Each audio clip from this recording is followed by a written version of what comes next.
Welcome back to A Celtic State of Mind. I am Paul John Dykes, and I've got to thank the guys yesterday and the day before for holding the fort on the Acsom Bulletin at 12:30. Yesterday, of course, was Kev and JP, and today it's Brian Degnan and James French. Great to see you, lads. It's been one of those weeks where I think there's been a bit of criticism flying about, but now that the dust is settled, Brian, and we can look back on that Bruges game, there are some positives to take from it as well, I think. I think there's lots of positives, actually. I think it's always hard in the moment. When I was last on, I'd said that I thought it was going to be a very tight game. I said that I thought they were going to be much better than we were expecting. And I thought we'd have a tight 2-1. Obviously, it finished 1 each.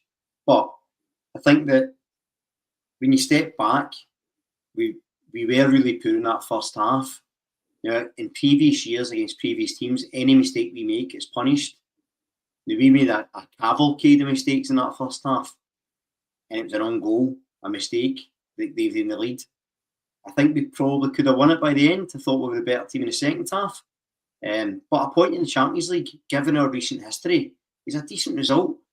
I said I thought that we would have drew against Leipzig and beat Bruges. So points-wise, I think we're still overperforming. That point in Atalanta is still a bonus. So if you'd have told me 8 points after this amount of games, I'd been delighted at this stage, given the fact that young boys, Zagreb and Villa still to go. So I think the positives for the game itself would be some performances individually, which I think we'll probably talk about in more depth. But I think the fact that you saw root togetherness, like the reaction from Kasper Schmeichel after conceding was absolutely exceptional.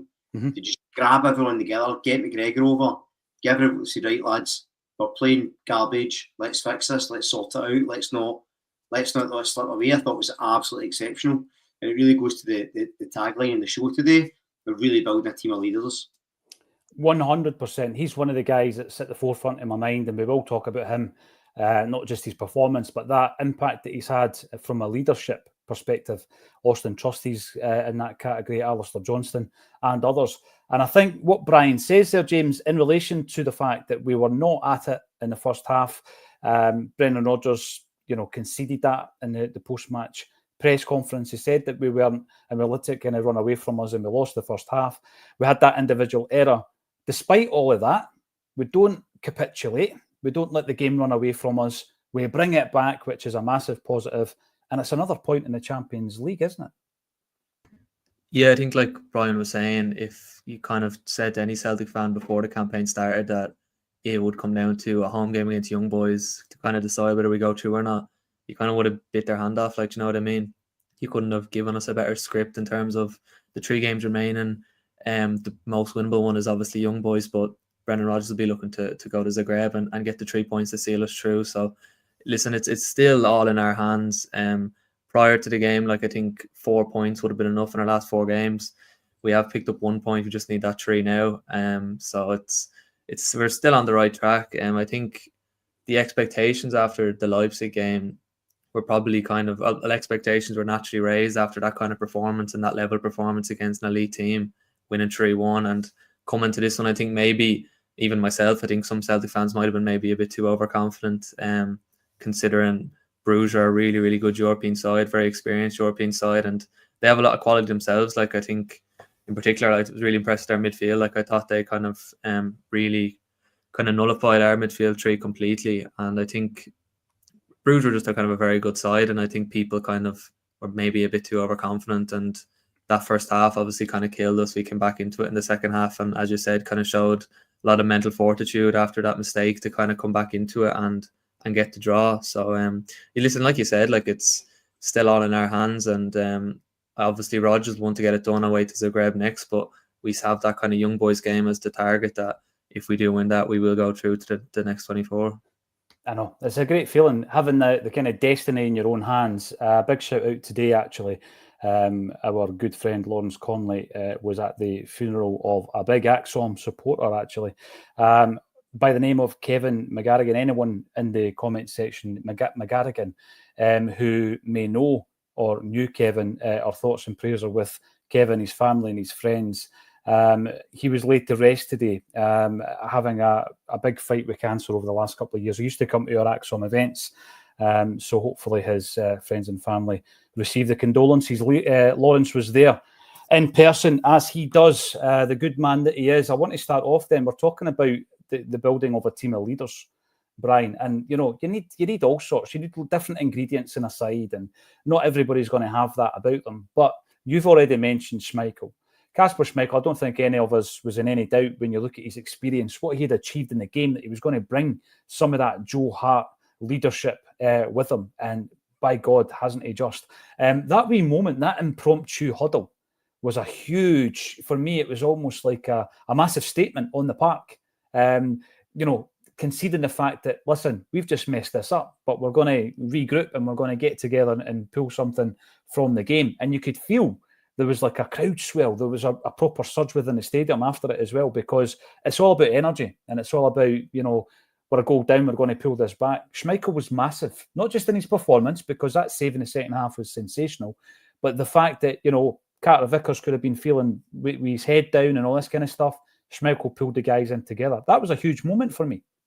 It was absolutely, it was a giant moment in the game for me, because I think that, and it speaks to not only the mentality of the individual, but the mentality of the squad. Because see, in previous years, that wouldn't have happened, because they would have thought, Champions League again, we're out of depth, let's just try and see what we can do. But it was like, no, lads, we're better than this. We can perform better than this. Let's just have a chat and get back on track. And I think that's a real difference in mentality. And you can see it throughout the team, to be fair, even when the heads were going down a wee bit, there were certain players picked that up. But yeah, I think Kasper Schmeichel's been excellent. He's, the fact he makes things comfortable at the back, a wee bit too comfortable for big Carter Vickers, to be fair. I thought I was really unfortunate for the big man. Although, to be fair, the big fella wasn't having a great game before that. I saw Taylor and McGregor having a real go at him at points. But then I don't know if that was because maybe Engels and Hatate were too far forward and he couldn't see an obvious pass. It looked like they were saying you need to move it quicker. So, yeah, the big fella could have collapsed. Not having a great game, on goal. But then, it's his keeper putting an arm around him. The players all backing him up. I thought Trusty was exceptional again. Beside him, really helping him dig out the hole. And what that done for Carter Vickers was go, all right, big man, you made a mistake, but it's fine now. We'll adjust, make it easier for you, give you more options. You get Trusty beside you. You're not covering a back for yourself anymore. The big man can handle it. You've got AJ there. You're in a good place. So I think it was a real sort of character moment in the team. And sometimes that's all you can ask for, right? How many times have we watched European games and been so frustrated because you've let that game away, you've no tracked your man, you've slipped up. There's no shame in trying really hard and no winning. The shame is when you sort of give up on yourself, or the heads go down, or you get imposter syndrome at that stage. And I think that we don't have that in that squad. And as much as it's disappointing to drop points against a team that I still think we should have won even in the game. I think we should have won it in the second half. But not only could it have been worse, it really showed the mentality in the squad as well as the individuals for me. When you're talking about the type of player that Brendan brings to the football club, that's one of the biggest issues I've got with the previous recruitment regime, right? And it's not just to use it as an excuse to hit the club with a stick here. If a manager like Ange or Brendan is very specific in the type of player he wants to work with, and it's not just ability, because you know what? Lewis Palmer's got ability. Lewis Palmer's got bags of ability. But is he the right type of player that's going to work with Brendan and is going to react to the demands and the standards that Brendan is setting? Well, the answer at the moment is no. And there'll be other guys like that as well. And like you say, Brian, it's all about the state of mind. It's the mentality of individual players. So when we started bringing in big physical guys like Schmeichel, Trusty, Engels and Ida, I think what I was focusing on, James, was the physicality and that aspect of their game. But what we're actually seeing is we're seeing a mental toughness as well, aren't we? Yeah, I think with the players Rodgers brought in, obviously kind of touching on their physicality, but also kind of their a bit more experience, I think. Kind of under Lawal, I think a lot of our players were maybe only a 2 or 3 season professional football under their belt, still quite raw. So I think that kind of, our recruitment still isn't perfect, but I think that kind of switch of kind of players we're targeting has been really positive. But in terms of kind of the mental fortitude I thought we shown, I think a lot of these guys obviously brought in under Ange. This is their third Champions League group stage campaign now in a row. a lot of them, the likes of Taylor, Johnson, Carter Vickers, Hatate, Maida, Kyogo. These guys have all played like a lot of Champions League football over the last couple of years, and I think Bruges was a real culmination of all those experiences they've had, all the learnings they've took, and they were really able to put it into practice. Like, was even watching, I was at the game live, and seeing that mistake just reminded me of Simunovic against Copenhagen. I think it was in the knockout stages a couple of years back. I remember he made a huge error that led to one of their goals. I think we lost 3-1 on the night in the end. And just kind of looking back to that, if you compare kind of obviously the two results in the end, we obviously shown a lot of mental fortitude to not lose that Bruges game, because as Brian said, like in games gone by, we would have lost that game, maybe 2-1, maybe 3-1. And I think the players deserve a lot of credit. And it's, as I said, it's a culmination of being in the competition for a couple of years. Like Ange spoke about this, that if you kind of are only coming into the competition maybe once every few years, it's very difficult to kind of build on your performances, kind of if you're...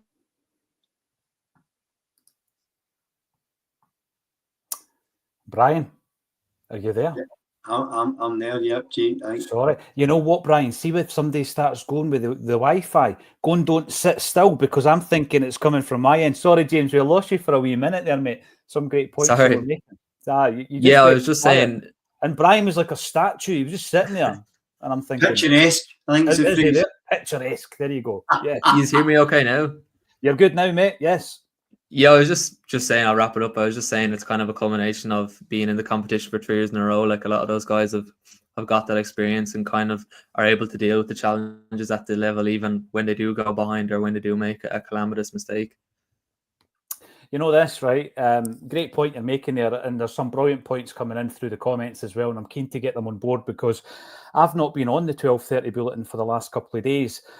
And it's always great to get back into the discussion, and some of the greatest points come through the comment section. So I'm going to pull some of these up just now. I'm going to start off actually with Stephen Donnelly, because Stephen is talking about bringing in a new striker, or he's talking about the striker position rather, in January. I found it interesting, Brian, that Brendan Rodgers has spoken about what he wants in January. And there was a suggestion over a couple of different reports that he is looking to bring another 2 players in the window. And there was talk of a winger, which absolutely I'm on board with, and a striker. Now, if that's the case, it begs a few questions for me. The first one being, what happens to Lennon Miller, who apparently we've been interested in?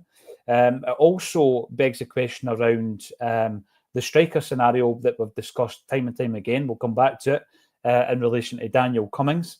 But there's another name that's getting thrown into the mix by Stephen, and it's a player that we already have on our books, but who is out on loan, and it's Johnny Kenny. And Stephen asked the question, Johnny Kenny returns in January. Does he deserve a chance in the team or on the bench following his loan spell? Right, let's have a wee look. Now, James is probably a good guy to ask, because Johnny has obviously been doing really, really well with Shamrock Rovers, the former club of Liam Scales. And if you look at the raw data since he's gone there, he's played 37 games, it would appear, 18 goals, 3 assists. Now, we're talking not just games in the Irish League, but also in the Champions League qualifiers and the Conference League, where he has been pretty prolific. 2 goals out of 3 Champions League qualifiers, 3 goals in 4 Conference League games. He seems to be on fire. I'm going to bring you back in, actually, James, before I throw this one to Brian. What's the take on Johnny Kenny at Shamrock Rovers from your side? Yeah, well, Johnny obviously was at Rovers last season as well. Wasn't even really first choice striker there. So kind of coming back into this season, it was obviously kind of Rovers fans are hoping he'd kick on and kind of show that bit of consistency. And he really has. Like, he's kicked on a huge amount goals-wise. Obviously, you're saying, I think it's 18 goals altogether for this season, 5 goals in Europe for Rovers, which I think is like a record high for a player scoring goals for Rovers in Europe. Like, so he's been really, really good this year. He's obviously played a couple of crucial games for the Ireland under-21s as well. Like, so he's kind of just really took his game to a new level, goals-wise, obviously, but especially with his kind of hold-up play and stuff. Rovers playing in Europe, having to play maybe have a bit less of the ball than they're used to in Ireland. He's kind of really had to work on his hold-up play and running in behind, kind of timing those runs, and he really has kind of helped Rovers this season. And I don't know if you've seen, but last night Rovers obviously drew away to Rapid Vienna 1-1. probably one of the best results an Irish side has seen over the last number of years.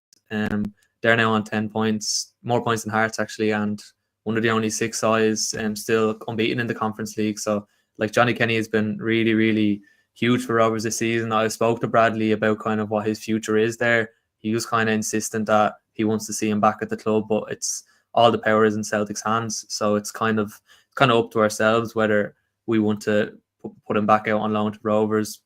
Maybe they kind of see is the next stage of his development as maybe a loan to a Belgium side, maybe to the Austrian side in the second tier. We obviously have a link with now, so it just kind of remains to be seen what his kind of future is. It's still kind of undecided, but in terms of him coming back in January and getting a chance in the Celtic first team, I'd probably say he's maybe one loan spell away from kind of that. Yeah, I'd like to see him probably prove himself maybe in the Belgium top tier, in Holland, maybe even alone in the SPL, I don't know, and see him scoring at that level regularly before he kind of gets a chance to be in the first team at Celtic. I think probably, for my take, I think Daniel Cummins is probably ahead of him in that kind of regard.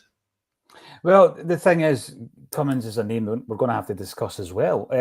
So Johnny Kenny, 21 years of age now, and I think he made his name Sligo Rovers, scoring goals for a club who we actually faced earlier on this season. He comes to Celtic, Brian, and there was a bit of homesickness talking to a few people who have worked alongside him. There was a bit of homesickness, so he's gone out, scored a few goals for the B team, but he was loaned out to Queen's Park, and it didn't really work out there. But I think the homesickness was an issue at that point. And then he's gone back to Ireland and he's found his feet again. So he's shown that kind of form that attracted Celtic's interest in the first place. As James was saying there, he may not be ready to come back to Glasgow, the City Lights, and turn it on for Celtic just yet. It's great to see him doing so well and at a good level when you're looking at his European endeavours. What do you think? Is it time to recall him, or should we actually have a wee look at Cummings between now in January? Because the situation with Daniel Cummings is this. He's scoring for fun for the B team. He's scoring against whatever opposition he's coming up against. So it's 22 in 20 games. He scored the winner against Bruges the other day in a 1-0 win. There are numerous clubs now looking at him, coming to these games. There were 9 scouts at the Bruges game at the City Stadium at the other night, the other day. And he's not yet been offered a contract with Celtic. So you're looking at the Ross County game, you're thinking, right, seat on the bench, not because, it's a competition winner, because he's done what he has to do as a young kid at Celtic, you would think, to earn that. Do you think he's anywhere near it, Brian? So it's really hard to say. It reminds me when we were talking about guys like Vata and Big Kelly. And for us looking at it, we were saying, why are they not getting more time? Like, why are they not playing more? And also Rodgers was saying something that we're not, whether that be attitude, physicality, mentality, that there's something there that we weren't seeing. And I think now you look at Vata and Kelly, for example, they're not exactly hitting the highs in the championship. So you sort of go, maybe the point there. And I think it was 2 weeks ago, he had, Rodgers was doing a press conference, and he very pointedly, I thought, said, if the players are good enough, they'll get a chance. They'll get a chance. He's like, you can talk about pathways all you like and systems. He went, but if they're good enough and they want it enough and they work hard enough and they're patient enough, they'll get the chance. So that leads me to believe if we don't see Cummings and he doesn't offer the contract, then Rodgers doesn't think he's good enough. Now, you then question, well, if they're not good enough, why are they not good enough? If it's a mentality thing, it's a fitness thing, why are we keeping these guys to their 18, 19, 20 and then just releasing them?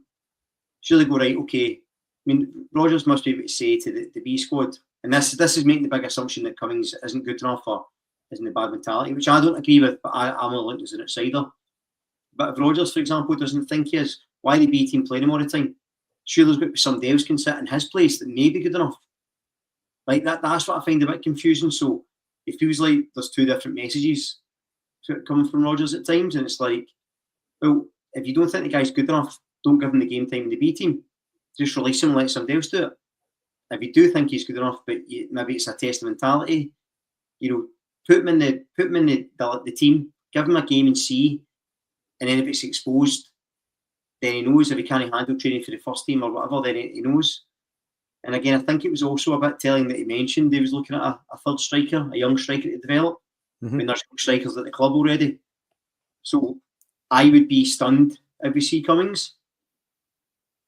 Me looking at it, I think absolutely the kid's smashing it. It's a good bit of form. It'd be a good boost to the other youngsters to say, look, you know, if you do the job you're asked to do, you get a chance.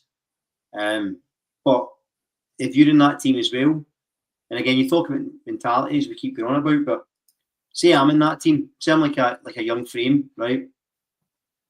And you're doing well. And the message is do well, try hard, be patient, and you're scoring 20 odd goals. So you're doing well. You're still in the first team yet, so you're being patient. And then they sign a striker who they want to develop as a youngster. It sends the message that no matter what we do, why would we bother? So it's a double-edged sword a little bit. I think that, obviously, we only know from what we're looking at, but I think that there seems to be more to it. And I think that's where that, hopefully, Tilsdale coming in and looking at that sort of holistic view of the whole club will hopefully make a difference and look at, okay, what is needed when we recruit these academy guys? What are the qualities? Because being good enough isn't enough, as we've seen with Palmer, as we've seen with guys like Vata who have left. So, you know, I say a long way to answer your question, but I don't think we'll see him on the bench for the reasons that I outlined. But I'd like to know why, really. The big thing for me, Brian, you make some great points here. I sometimes think to myself, right, put yourself in the shoes of the young player, right, and look around and say, right, how many of my contemporaries are getting a sniff here? How many young players in the last decade have actually gone on and played, and I keep saying this figure, and I've not done the research, but I will, 50 games for Celtic? Who has come through and played 50 games for Celtic? And in recent times, it's Ralston, Forrest, McGregor, Welsh, Mikey Johnson, Kieran Tierney. Any more than that? Probably not. That's not great picking. I mean, half a dozen players there. But in the near past, there hasn't been many. So from a club's perspective, I can see why we're bringing in guys like Paul Tisdale, football doctors, Brian, to come in and have a look at why that's not producing enough. Because you've then got to ask a question about where we are in Scottish football and the fact that there needs to come a point where a player who is doing well in the Lowland League has to either be loaned out or he needs to come into the first team squad. And that's not really working at the moment. And then you've got to look at the fact that, well, what's happening at the academy just now? Why are we not, with all the different budgets and all the finance and everything else, why are we not producing? Because we should have the pick of the bunch, certainly in Scotland, and we're not producing. So Cummins might look at that. Well, sorry, just on that, just when you mentioned Scotland, it's just triggered a thought, actually. Like, you know, I remember, I think it was Daniel Kelly, apparently he was offered like 40 grand, like 10 grand a week at 18 and knocked it back because he felt he was better than that. You go, you're playing in Scotland, and I wonder sometimes with the younger guys if they think, I'm at Celtic, I'm good enough to play in Scotland, but our aspirations are bigger than that. So they might be good enough to play elsewhere. I saw a few guys in the comments mention about the boy Penrice for Hearts. Yeah. Right back. I think he looks a very good player. Really like him. So to your point, Paul, why are we not going, get that guy in now? Like Lenny Miller, get that guy in now. Remember the guy who was at Motherwell, Max Johnson? I think his name was, he went to, was it Stern Graz in Austria, right back? You know, like, why are we not going, get that guy in? Think, like, you know, look at who's playing these guys and give them a chance. And your point, look, instead of waiting till guys are 19 and loaning them out to someone, loan them out when they're 16, 17 and really see their character. Because if they're in the reserves or they're in the, well, don't have the reserves, if they're in the B League, what are they really learning? What are you learning about them as a person? So I think there's a disconnect there. I think it's maybe the attitude towards Scottish football and maybe our attitude to how we're doing these things. Well, to go to your point on Penrice, why do we not look at players like that? It's probably, you know, he's probably in the same boat as, let's say, Luke McCowan, and we'll be talking about the midfielders as well, where he's been at unfashionable clubs, Brian, hasn't he? You know, Partick Thistle and Livy. And you think to yourself, right, we sign a player maybe at 17 or 18 from a club like that, and fans can see why. But at his stage of his career, 25, he's at Hearts. But again, if he continues to perform like that, there may well be further development in him. When I look at McCowan, and we'll get to the midfield, as I say, he is, I think, currently 5th choice midfielder at Celtic. So it's like, what are you doing if you bring a player like that in? Are you improving what you've already got, or is he going to be behind, like McCowan, in McCowan's case, 4 other midfielders? I want to talk about the left back at some point today. I think it's a problem in the post. I think it's becoming an issue now. And it's not having a dig at Greg Taylor as such. I just think the situation we're in at the moment is not great with every left back at the football club. It's not ideal. But again, other names that are getting thrown in. James Cormack, what about Evan Ferguson? All the good questions for your good self, James. On loan, yes, I've heard the rumour of Evan Ferguson, who is currently at Brighton and Hove Albion, but he came from Bohemians. I'll throw this one over to James, because you'll have seen him for the Irish national team as well, James. It's just a rumour, fair enough. But if it was something we could do, a 20-year-old striker, do we bring him in on loan? Because what we're doing, are we just developing a player for Brighton then? Yeah, I think Celtic have utilised the loan market really well over the recent years. Obviously with Valle this season, and obviously Jota and Carter Vickers beforehand. But like you said, you have to be careful in terms of if you're looking to the future with your signings, and making a 1-year loan signing isn't really looking to the future if you kind of look at it that way. But in terms of bringing in a striker in January, I would kind of like to see Cummins be given an opportunity. Like I know Rodgers talked about, if you're good enough, you'll get a chance. I think that's okay. It's okay to say that when the culture is there, but I don't think the culture is there at Celtic at the minute of bringing guys through.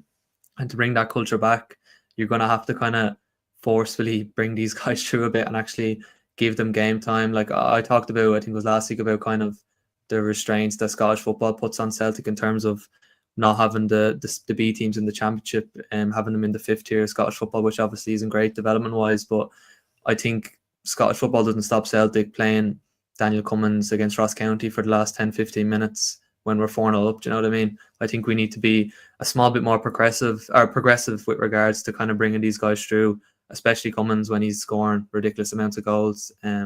So I kind of, in terms of the striking situation, I'd like to see Cummins given a chance as kind of third choice.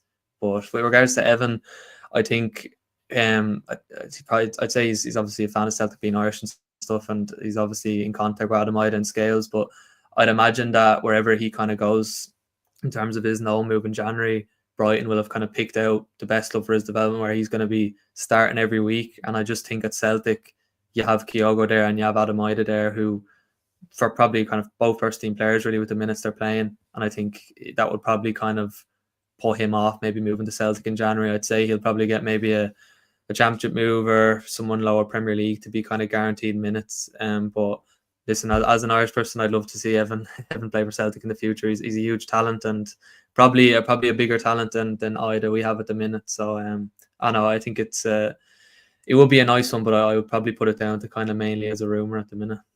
Yeah, no, you're right. I'm kind of in the same boat as that myself. I was interested when I was just looking at him there that he came from Bohemians, but we've got quite an interesting story to link this into Magnet 67's point. Kneecap won their court case against Westminster today. I was just having a look at that before coming on. We were in a situation, and this was, maybe 4 years ago, I think, where we were speaking to the chief operating officer, the coup of Bohemians, and he was a very interesting guy, very interesting indeed. And obviously Bohemian had been doing things like raising awareness. For example, you'll know a lot more about this than myself, James, about refugees welcome, etc. And I was looking at them and thinking to myself, they've got real kind of like left field, left wing sensibilities. Let's have a chat to this guy, Daniel. It was Colin Watt that did the interview, and he was a very interesting guy. And one of the things that he was doing at that time was he was managing this wee band from Ireland, who I think he described at the time as hip hop Republicans. And straight off the bat, I thought to myself, "Oh, that's an interesting combo." And we had a whiteboard in the studio, and every time I seen or heard a band, I thought to myself, "I'll put them on the whiteboard, up and coming band, and we'll try and get them in for a session and stuff like that." So we pitched it to him at the time, but you know this, it just didn't happen. Now, this is when Kneecap were unknown, under the radar, right? And so when they came to Glasgow earlier on this month, I emailed Daniel Lambert back. I was, "Oh, Daniel, remember that time about you told us about Kneecap?" And I was, "Oh, they'd be good for the show." It could not happen now. And they've exploded. So they didn't have time, unfortunately, when they were in Glasgow. But we did try to get them on This Is Acsom. And I've not announced who's going to be on tonight. But unfortunately, it's not Kneecap. But yes, they did win their case, which is great. And I'm going to bring in Joe Hamilton as well, because Joe is feeling very positive, and we're all about that. Good afternoon. The best fans in the world, hail, hail. You'll never walk alone now. We're talking about the team, Brian, the team probably maturing and not capitulating when the chips are down. I think there's a real buy-in from the fans as well, if you know what I mean. It's not like, I don't think we panicked the other night. I don't think we kind of looked at that and started getting uneasy or demanding change and substitutes and all the rest of it. Listen, we've seen plenty of comments at half-time, but I'm talking about within the stadium. And I think that it's because we can see that development and that maturity coming from the players, Brian. So I think we're getting that patience in the stands as well, as fans. Well, I think it's because you can see the improvement. I think you can see the difference in the team for the performances in the Champions League last year. It's night and day. And I think there's that sort of... I always think it's like when Ange first came and people were... There was murmurs, and remember I said at the time, but you can see what he's trying to do. You can see there's a plan. You can see what we're trying to get at here. Let's just see where it goes. And you could sort of see shades of it last year, but this season, I think we've been really good in the Champions League, purely because, as I mentioned earlier, we haven't looked overawed. We've sort of looked like, for the first time in a long time, actually, we've looked like we deserve to be here. And actually, it reminded me the other night of under Strachan, particularly in the second Champions League campaign, where you just felt, no matter who it was, if they came to Parkhead, we'd beat them.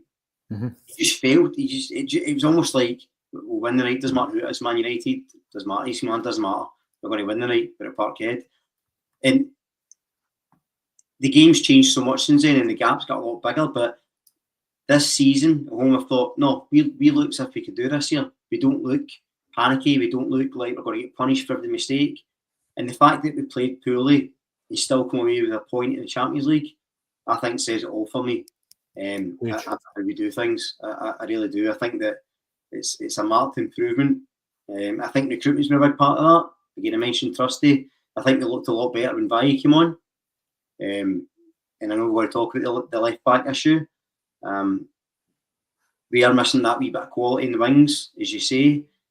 But yeah, I think we're really starting to get there.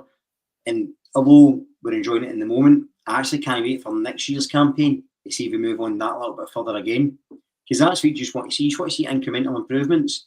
And as long as we're improving, as long as it's not going backwards, I think fans will buy in and be happy. Yep, without a doubt. And you don't stand still, do you? So, that's probably the reason why we're talking about what Brendan is looking at for January. It's that constant improvement. Sometimes it's just tweaks. Once you get to a point where it's ticking along nicely, it's tweaks. And yes, I'm happy with Maeda. I want to talk about him and his contribution as well. And I'm happy with Kuhn. But I do think that below that, we can improve on the wing. Centre halves, I think we've got good backup there. Trusty, CCV and Scales. Underneath that, not so sure. Not so sure about Welsh and Novroski. So there's certain wee bits you can tweak. Up top, I would always like to have 3 strikers. And the ideal situation would be to have that prolific, up-and-coming guy who isn't getting itchy feet on the bench. Not someone you've brought in, for example, like O, who by the time 18 months is down the line, he's now thinking I should be getting game time, but he's not done enough to get that game time. If it's a boy coming through the ranks, I'm just looking at Daniel Cummins' record. I mean, listen, I'm going to simplify it here. He's 18 years of age and he's scored 32 goals in 43 games at the only level he is able to play at for Celtic. And that's the point, Paul, that's what I go back to, because if he can't get a chance, what is the problem? Mm-hmm. And if it's an attitude problem, if it's a fitness problem, a conditioning problem, why has it got to this stage before it's been identified? These are the things that frustrate me, and this is what I was talking about at the start with, like, the sort of, it feels like a dual narrative almost at Celtic. It's Brent saying, yeah, if you're good enough, you get a chance. Well, the boys smashing them in. and for me, it looks like physically, it's no accident he's doing well. And yes, it's a low level, but he's scoring goals at a low level, right? But then if he steps up in the first team, he's playing with considerably better players. Absolutely. He's going to get even more chances anyway. Yeah. So I don't see the problem. And this is what I mean about there's something at the club that we don't know. And whether that's attitude of the younger guys, in which case, why is the attitude that way? Why is there no guys in a Tommy Burns type figure to say, listen lads, this is what we need to do? There's a weird disconnect, because it'd be amazing if we've got a young guy for the one of our own banging in headers, winning games. It's amazing. Like, it's exactly what you want for Celtic. It's one of those things we should be doing more of. There's no reason for it, but if he can't get a game, and this is what I mean, this is what I think could be detrimental to the rest of the B team. If he can't get a game with those stats at his age, who can? I know. I'll go back. I've asked the question so many times over the last 7 years. Who was the last goal-scoring striker Celtic produced? There's an argument. People throw in Maloney. I don't think he was a striker. Well, Craig Beattie scored a few goals and we made a few quid off him. I think what you would do is you would look at players that produced like Craig Beattie. Matt Burchell came in. His goal-scoring record was sensational. Did he not score a hat-trick in Europe? One of the quickest hat-tricks in Europe. And at his age, he was up against Henrik Larsson, Chris Sutton, and John Hartson, so it was a tough gig for him when he finally left the club. I'm looking at the situation now. We've got two tremendous strikers in that first team squad. Completely different qualities, I think, in both of those players. Cummins has been training. I think over the last fortnight, he's been training with the first team. He's bound to be learning, training with that higher standard that you mentioned, Brian. Listen, Brendan Rodgers knows better than me. I totally get it, right? But from the outside looking in, you're thinking, that young kid, he seems to just be ready. I know. I would love to see him in the squad. I would love to see him in the squad for Ross County. I want to move on to the left back, but before I do that, I'll bring in some of these points that are coming through. James Kerwin, see a possible leader in Casper. He was rallying the team, as was Callum, after that mistake from CCV. They both gathered in the players after, and you could see them, both of them, giving them encouragement to keep focused. Yeah, brilliant moment. Wasn't there for the cameras. It was just a natural thing that seemed to develop there. But another guy that seems to be coming through as a leader, James, is Austin Trusty. I mean, his performances have been excellent, but he does seem to have that. He was talking actually about how they were chatting in the dressing room with the CCV, get your head up, let it go, get on with the game, etc. This is a guy who's just in the door, and already he's shown us the ability on the park, but that leadership quality that we're talking about as well. Yeah, I'm sure like Trusty and Carl Vickers must have like a really good relationship, considering both of them obviously playing for the US in the men's national team. I'm sure they've came across each other before in squads, and I think that's kind of really helped kind of that new partnership. Obviously, breaking away from Scales and Carter Vickers, doesn't really matter kind of what quality centre half you bring in. It's always going to be tricky kind of in your opening games alongside a new partner at centre half, and I think it's kind of been pretty seamless in terms of, if you look at the opposition Trusty's faced, he's faced some of the toughest tests in Scotland, away to Kilmarnock, away to Hearts. Obviously played 2 or 3 Champions League games now as well, and he's passed them all with flying colours. Like even his performance against Dortmund, I thought he didn't really do a whole lot wrong. I know the scoreline was pretty bad, but in terms of his own performance, I thought he was really good. So I think his start to his Celtic career is probably kind of gone unnoticed because of how well the team's playing. But I think if you look at some of the centre-halves we brought in over the last year or two and how they've started their Celtic careers, even go back to Starfelt, kind of started the Celtic career pretty slowly. Like Trusty has been really, really, really good to start his Celtic career, and I can't remember kind of the last centre half to come in and be so good so early on. Maybe Carter Vickers, but even then, obviously the start of Andrew's reign, there was some blips there as well. So I think it's definitely gone under the radar how good Trusty has been in these opening months. And talked there about leadership. He's obviously, I think he's 26 now, and his partnership with Carter Vickers hopefully is only going to get stronger, and their communication and their relationship will only going to get better. So listen, hopefully he can kind of become a real leader and that backline alongside Johnson, alongside Taylor obviously, and Carter Vickers and Schmeichel, because if you kind of look at that backline, then it's all 5 of them are leaders. Like there's no one quiet in that backline, which is really good in terms of obviously working as a unit and communicating. And I think going forward, if he can keep that up, I can see him becoming a real leader, if he isn't one already, obviously. Listen, you've made a point there. Henrik Larsson says something similar. I think you probably have to have leadership qualities when you play in defence. We do have quite a lot of that quality in defence when you're thinking Schmeichel, Johnson. Listen, even Taylor. We're going to be talking about left back next. But I think there is, we've spoken about this before, he seems to be one of the guys, Brian, who's in and about it. He's part of a core group of kind of senior pros and he's a leader and he leads by example. The chat we're getting at the moment, obviously everybody knows he hasn't signed a new contract. He can start talking to other clubs on the 1st of January. He and his agent have put to the club what they think they're worth, and the club haven't done the deal. So it's one of these situations where you've got Greg Taylor, even without the contract situation. If you were to ask me, where can we improve? Where can we upgrade on that team? I'd be saying left back anyway. And I have been. I've been saying it for the last 18 months, Brian. But the situation would, I think, become even more of a priority when you look at the fact that he's not signed a new deal. We've had it confirmed that Bailly is staying till at least the end of the season now. There was rumours circulating in Spain that he was going to go back to Barcelona. Bernabé's being Bernabé over in Brazil. And I do think that left back is still an area we need to look at, although we could probably get away with it for the rest of this season with the news that Bailly is going to be staying. No ideal with Taylor, though, is it, the situation? No, it's not ideal. And, look, I've been fairly critical at points of Taylor. A couple of years ago, I said he should play the season, to be fair, under Ange, so I've never been always keen to put the boot in, but I just think that, well, look, there's two sides first. So from Taylor's perspective, he's 27, he wants to secure his future. He's probably got one move in him, which will probably be the English Championship, you would imagine. I don't imagine going to the Premier League. I think it's too small. So he has to make sure he's looked after. So I understand from his perspective, I've played regularly for Celtic for X amount of years, won X amount of trophies, played the Champions League. I deserve parity with some of the highest earners. If I was Taylor, I'd be wanting the exact same. So I don't blame him for it at all. However, I get the impression that, and I've said this a few times since Rodgers came in, I think Rodgers wants the more traditional left back. Like I think Valle suits your system far better than Taylor. Mm-hmm. It's not necessarily that he's a better player. He's a very different type. I still think Taylor's a better centre mid than a left back, actually. But I think Valle looks the part. But the problem we're going to have is, again, it might just be rumours, but apparently we were interested in signing Valle, but he was keen to go back to Barca. So then at the end of the season, you could have no left backs. Exactly.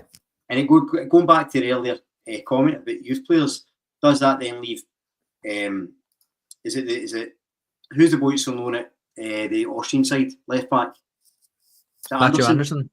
Yeah, Anderson. Aye. Apparently he's highly rated, so does that give him a chance to back up and then we sign a sort of first choice? Maybe there's something there, but I think they've got to be sort of making provisions just in case. If it's the case that Taylor decides to go, then you have to say, okay, best wishes, on you go.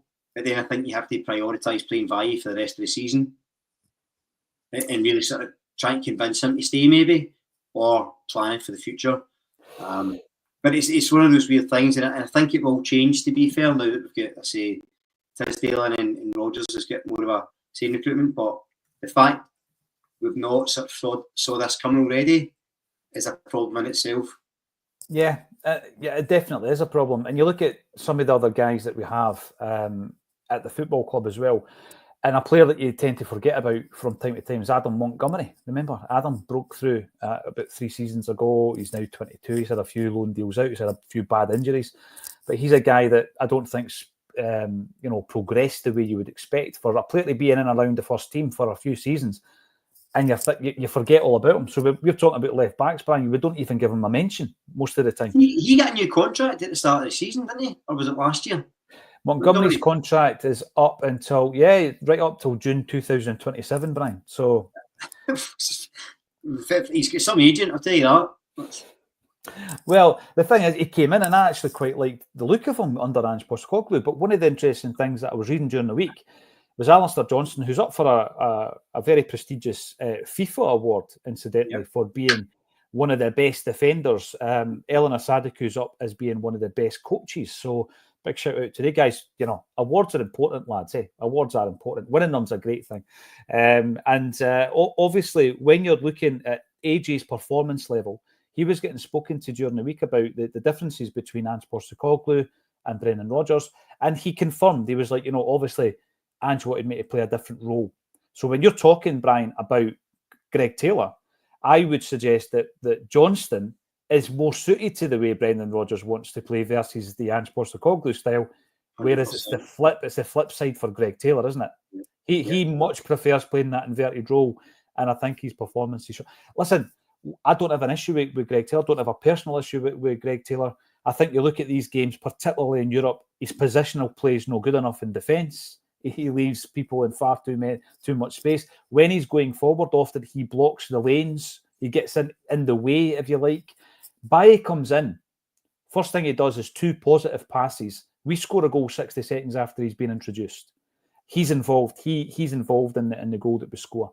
So I do think that he's not our player. We might be developing somebody else's player. But at the moment, does Baye deserve a jersey? I'm going to ask you the question, guys. Brian's nodding his head. James, what do you think? Yeah, I think with regards to Taylor, he's probably kind of one of the players who gets the most amount of kind of flack within the support. Sometimes obviously deservingly, but I think undeservingly so as well, considering the years he's been at the club, what he's won, etc. I think he's been a really good servant, but obviously kind of I think Brian was right what he's touching on with Taylor, and kind of he's obviously 27 now, probably has one really big move left in him. I think he's rightly obviously asking for the new contract with that amount of money, but I think in terms of ourselves, can we do better than Taylor? I think we probably can. And I think that's not saying Greg's a bad player, but I think with the Rodgers system, I think it'll be much better to have a more athletic player at left back. You know what Rodgers' kind of preferences with players in his team anyway. He likes big, tall guys, big physical guys, pace. It's just kind of all hallmarks of Brendan Rodgers' team. And I think Valle definitely is more suited to that. I think he kind of overlaps a lot better as well. I think Taylor obviously doesn't really have the speed to do that. And I think even on Wednesday night, like Valle was really going to go to progress in the ball, taking on his man. He kind of has that bit more speed on Taylor. And I think one of the parts of his game that maybe goes unnoticed as well is kind of his defensive side. Like he's really an aggressive defender. And even if you look at his body shape when he's defending, like it's top class. Like obviously coming through La Masia, you kind of expect that. But I think his all-round game is probably a lot more suited to the Rodgers system. And I think definitely going forward, if you kind of look at the performances of both players, in particular in Europe this season, I think Valle definitely kind of deserves that kind of first jersey. And the big thing is, whenever Brendan Rodgers speaks about Taylor, he does it positively, Brian. You know, he says that he wants him to stay at the club, and obviously it's then passed on to your money men in relation to getting the deal done. So I think what Brendan Rodgers has done is made his feelings known. He wants to keep the player, but if they can't thrash out a deal, he may not be at the football club, which is unfortunate. A bit of chat, I think, around Dyson Maeda and his impact at the football club. Again, the other night there, he does something, Brian. He does something sensational. I mean, I've been watching that goal time and time again. I love the best thing Celtic Football Club does in terms of a media channel is that unique angle. Simple idea, but I love it. You always see something different from that unique angle, which is probably why it's called unique. But Maeda, the turn in the box, Brian, was unbelievable. But a wee bit like Kuhn's excellent goal in Europe recently. I've heard loads of people, pundits, going on about, did he mean it? Did he slip? And all this nonsense.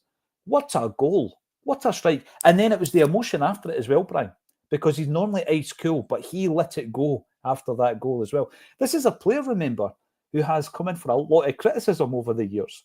I've said it before, and I stick by it. One of the first names in the team sheet for me, Brian. Absolutely. I think that, it's funny because under Ange at times, I think sometimes he's so frustrating. We can maybe get an upgrade there. And I liked him as a player. But under Rodgers, I think he's became kind of essential to the team. And I think the reason I've sort of grew, because he's now as I say, I think he's probably first name in the team sheet or thereabouts if he's fit, because what he offers is just incredible, and he's so different from any other player. And we talk about that goal. The reason I love the goal so much is because it was so unexpected for him to do it. Like, you never see guys then chopping inside and shooting. He just doesn't do it. So the fact he just pulled it at the bag, out the blue at that level, is brilliant. And I think where sometimes, I've compared it with Samaras before. There's nothing I like as players apart from the fact that they can be a bit inconsistent. Now, Dyson's never inconsistent in terms of work rate. You always know what you're getting. But on the ball, purely on the ball, you go, when Dyson's on it, he's capable of some special stuff. But then sometimes he's in a great position to cross and skies it. And I think that's where the frustration and criticism comes in. But listen, the guy's incredible. Like, he's got to be one of the best pressers in world football. Like, I'd love to know the stats around it. Like, he just has to be. And the fact that, you know, he seems to really sort of love it. You know, he's got a wee bit about him as well, Dyson. He's a bit like Hugo. Like, he can mix it up when he needs to. He's very cool, he's very calm about it. He's not vocal, but he can put it about. But yeah, excellent goal. And it came at a brilliant time as well. And I was really glad for him. And just in terms of that sort of did he mean it part, that gets my nerves. I know. I hear it sometimes in boxing where people talk about like landing a lucky punch. It's like, well, did you swing a punch? Yes. Did you mean to hit him? Yes. There's nothing lucky about it. Right? Absolutely. If you're aiming towards the goal and it goes in, you meant to hit it. So I think that's ridiculous. I think give the guy his flowers. I say we can all be critical of him on the ball at times. Never off the ball, don't think anyone is, but on the ball we can be critical. So give the guy his flowers. It was an exceptional piece of quality at that level in that particular game as well. When you're losing, wonderful. Yeah, it was outstanding. We've seen all the different sides. He made something of a cult player. I think when we look back on him, James, we'll look at him as a bit of a cult because the ability is unquestionable. But you know, I've said it before. He's the only guy that can do that in one movement and then hit the Green Brigade with his next shot because he's so inconsistent at times. But I would play him every single week. He is so important. It's true what Brian says. He's so important to the side. Part of that is his performances, James. But another part of it is I don't think we've got the depth on the wings. I really don't. I mean, the ideal scenario would be we bring somebody in who can switch wings. A bit like a younger James A. Forrest, if you like. Someone who can play left and right. Jota could do that as well. Very, very happy with my first picks. But I do think when I'm looking at that bench and you've got Forrest, Palma and Yang, Forrest is my go-to. He's 33. He's signed a new deal and all the rest of it. But it is, I think, an area when you look at Maida running himself into the ground as he did the other night, Kuhn, who was done. He was finished. To the point where McKeown got re-stripped because we had to change our plan and put on a winger instead. It is an area that I think you need to have another strong winger. And that's something I would be interested in this January as well, James. Yeah, I think it's kind of been widely talked about. Our depth out wide is quite poor. Like, I think we have been linked with a couple of kind of younger wingers over the last couple of months, kind of not really concrete, but I'd imagine that's kind of the main priority for Tisdale and Rodgers going into January about getting kind of a young winger who maybe play on both sides or even play up front, like to kind of offer that depth. But with regards to Dyson, like I think we've obviously watched him for a number of years. You kind of know what you're going to get with Dyson. Like his pressing, as Brian was saying, is elite. Like it's truly world class. He's tremendous speed. But it's kind of just obviously his technical ability that lets him down at times, as you said. Like it's either absolutely brilliant or just kind of awful. Like it's never really in between. Do you know what I mean? But regardless of his goal the other night, like it's rare you see him kind of cut in off the left and shoot like a natural kind of left winger would do. You kind of rarely see him do that, and it was just kind of really surprising because I was kind of surprised when it went in that it kind of the angle he was shooting from, and I think it was maybe the way he slipped that it kind of allowed it to kind of curl in. But like Dyson, he's definitely one of the first names on the team sheets. I think you can kind of point to his consistency, but I think a lot of the time it's not really his consistency in performance, but it's just that his overall game can be a bit inconsistent at times, in particular his technical ability that kind of lets him down in the end at times. But isn't if he had that technical ability to go with his world-class pressing, like he'd be worth 50-60 million and he'd be probably a Premier League team, do you know what I mean? So I think, as you were saying, I think in the years to come, you'll definitely look back at Dyson Maida as someone who the whole fan base adored and will really miss when his time at Celtic kind of ends. Hopefully not for a few years, but I think he's definitely a cult hero now. Yeah, without doubt. And you were at the game, James. I forgot to ask you. You were at the game, weren't you, during the week? That you were coming. Yeah, first Champions League game. It was unbelievable. I was just seated just above the Green Brigade, so I was watching them all night long, taking their tops off even when they were 1-0 down. Never seen anything like it. Taps off weather right enough in Glasgow that night. Yeah, absolutely. Thanks everybody for getting involved in the chat. Some great comments coming through, and we'll touch on some of them before we wrap it up today. It's been a quick 1 hour. Obviously, we've got Ross County at the weekend. Some of us are saying it's a good time maybe to try Daniel Cummings on the bench. Let us know what you think in the comments section. And before I get to the comments, Henrik Larsson was in town this week. Obviously, he joined James at the game, the Champions League game. He's aging like a fine wine, Brian. You know all about that. And of course, for anyone who was lucky enough, he was on stage last night for a big tribute evening with some of his friends. I've seen pictures of Mialby, Tom Boyd, Martin O'Neill, Chris Sutton. Some great names from a few years back. But the question I'm going to ask you, Brian, I mean, obviously, Henrik Larsson, for me, was the last world-class player that we've seen at Celtic. Some people might say, oh, Van Dijk, etc. Henrik Larsson was the last world-class player I've seen playing for Celtic. I hope there are many more in the future. They don't come round as frequently as they used to, Brian. Where's his place in football now? Where is Henrik Larsson's place in football? Because, you know, when he retires, you look at him thinking, you know, he could be, you know, moving into coaching. That level of experience and knowledge and ability and the education he could then give to players coming through, you're thinking there must be a place for him in football. He's currently not involved. He's had a few managerial stints at Swedish teams. He obviously was at Barcelona with Ronald Koeman for a while as a coach. He's never held a position at Celtic since he left the football club.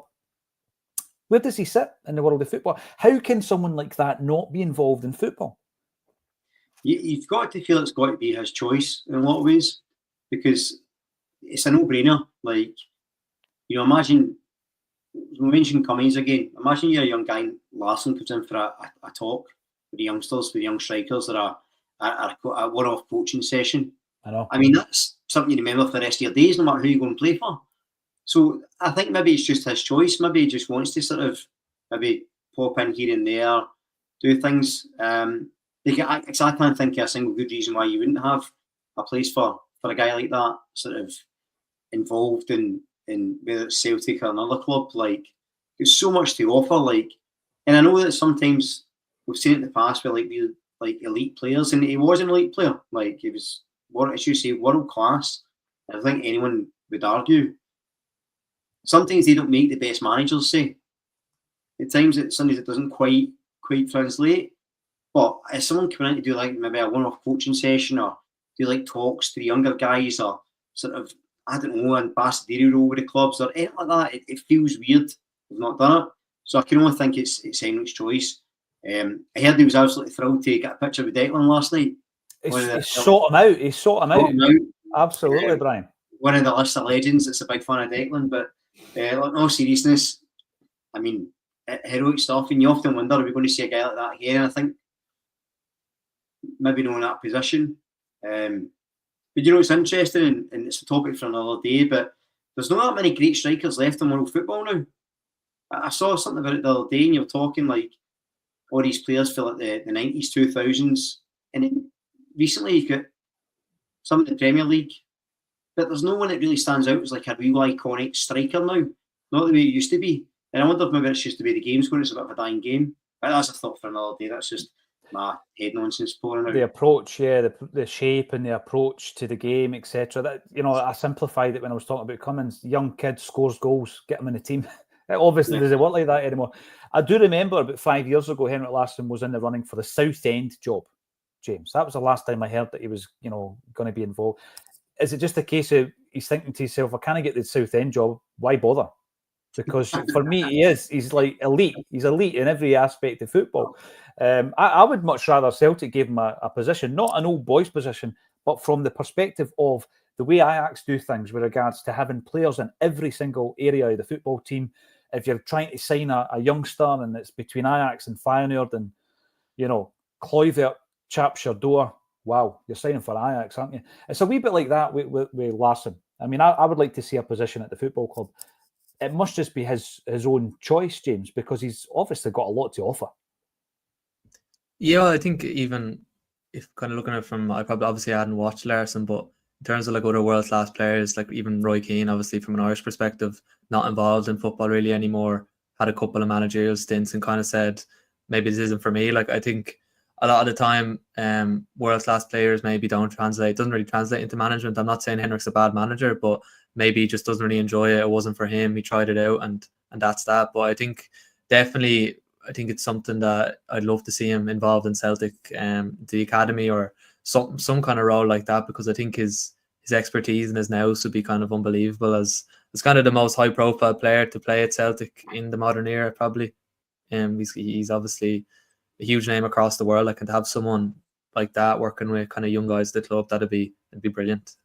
Oh, it'd be unbelievable. I mean, and as you say, Brian, Declan must have a room in his house, and the wall is just covered with pictures with him with celebrities. You know, the cast of Coronation Street in River City and all that, and then all the footballers. And that. Honestly, Billy Connolly, he came to record Acsom one day, and this is a true story. And if Declan, if you're watching, you know it's a true story. You cannot deny it. And Dec, you're a wee bit late, mate. I was just talking to Billy Connolly. True story. Bumped into Billy Connolly in Pretty Green. There's the picture, Declan McConville. Danny, but he's a star spotter. We would have been told why he was bought. We're talking about McKibben, of course. Just bide your time and your chance will come. I believe he has a lot to offer. So do I, Danny. Absolutely, I do. But when I'm looking at that pecking order, I do think he's fifth choice at the moment. Arnie Engels, probably a discussion for another day. But, I look at the criticism that he's getting. And I think to myself, what's he achieved since he came to Celtic as an £11 million player? Well, he's now a full Belgian international. He's now played in the Champions League. Not only that, he's played 5 games and he's had 3 assists. You could sell him tomorrow and probably make your money back. So I don't think he's, the question around, was he worth the money? Aye, he was. That's what you're getting. He's a young player who's still developing. Let's not go down the Kuhn route and write him off. He's got incredible upside. I don't think critical, but sees off the ball work. I say wasn't great against Bruges, but the amount of times he wins the ball back, keeps composure, is incredibly clever, tall, strong, young, internationally recognised, great pedigree. People doubting why we're playing him. You got to play him. He's potentially an incredibly valuable asset. And he's not going to let you down. It's not as if he's a bad player and the team's carrying him. I think they weight expectations. The question would be, if he sent him for 1.5 million, would he get the same criticism? I don't think so. I think that's what we need to bear in mind.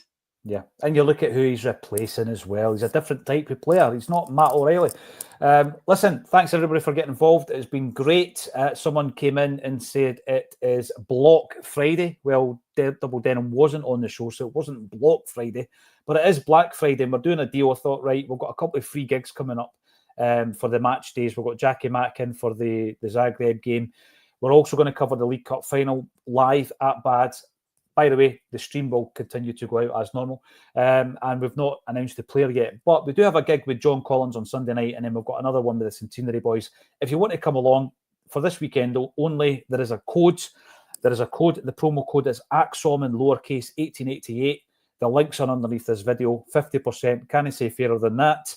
Go and grab the last few tickets that are available and get them for 50% half price. Fair enough. A quick prediction. Brian Degnan, Ross County.